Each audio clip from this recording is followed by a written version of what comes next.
Good morning from Big Sky Country. I'm Stacy, owner of Montana Used Bricks, and today I'm going to go over the wanted list. I tried to do this a couple of weeks ago, but my screen capturing software had no audio, but I finally got that fixed. It took a little bit of hair pulling and quite a few YouTube videos to figure it out, but it seems to be working better now, and we're going to give it a try. So let's go ahead and take it down to the table. Okay, first I wanted to show you how I use the wanted list. So I'm going to come up here to want and wanted list.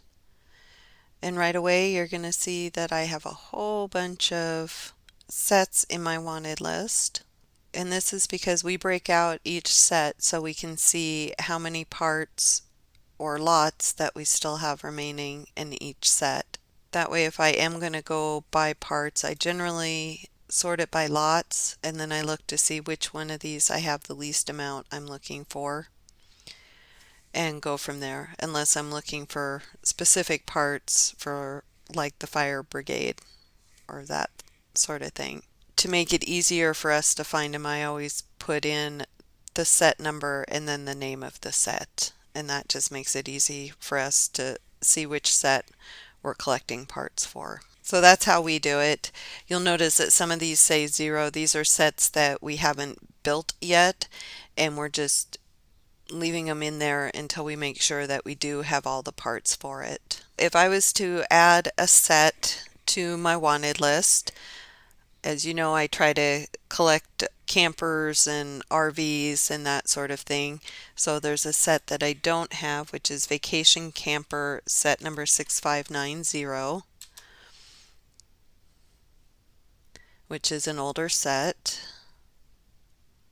I'm going to put this on my wanted list and I'm going to part it out because I probably have some of these parts in my store. I'm going to select part out from the wanted list section.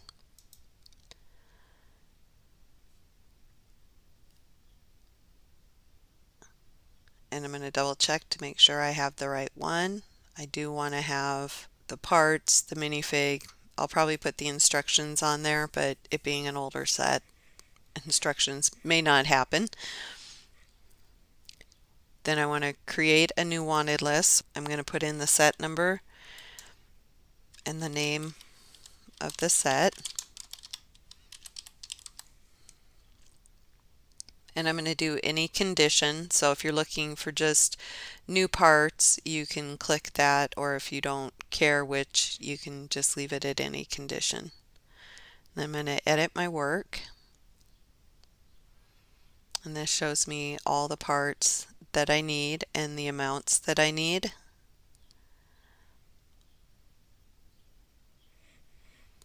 A lot more parts to that than I thought.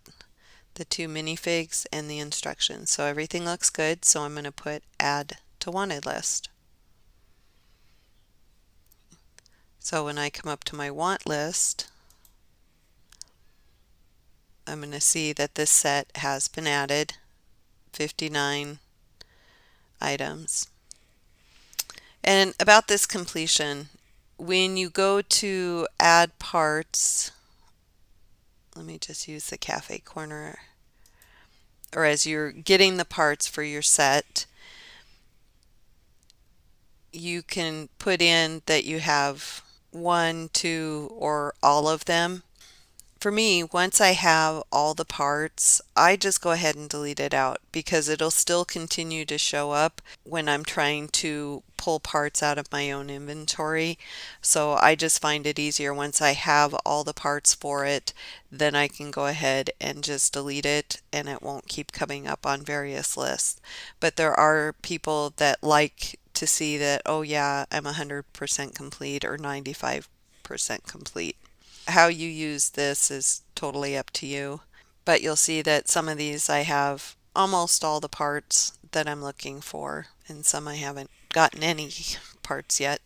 So that's the information on the completion part. Like I said, I don't really use that, but that's an option.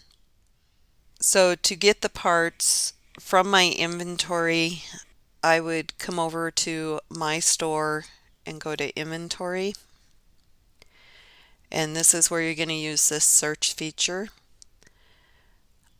I'm going to exclude stockroom items because I do use stockroom A and I don't want zero quantity amounts to show up on my list.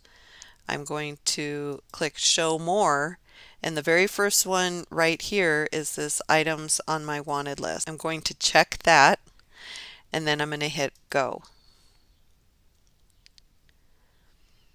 Now this is going to show me which of the parts I have in my inventory. And I don't think there's an easy way to really get them out of your inventory. This is generally what I do is I will put this by color,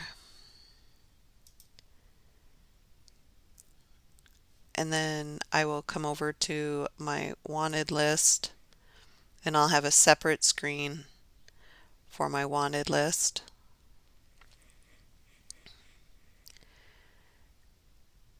And then I can see that, okay, I had these blue doors in stock. So I would go take them out of the drawer because right now these are new parts.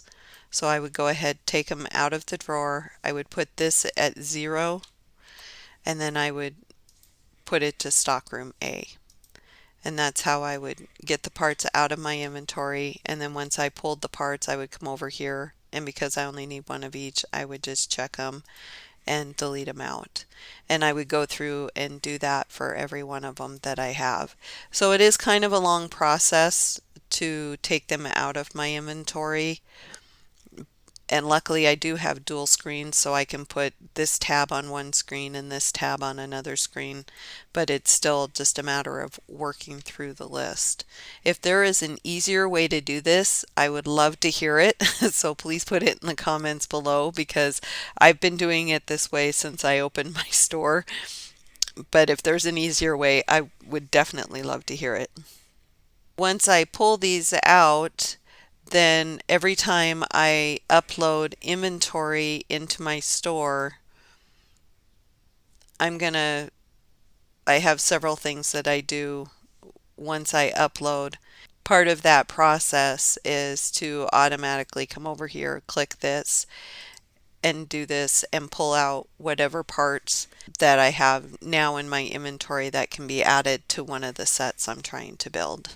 That's about it. That's how I use my wanted list. And we do use the wanted list quite a bit. As you can see, we have a lot of sets that we're either trying to build for ourselves or that we're going to be reselling in our store.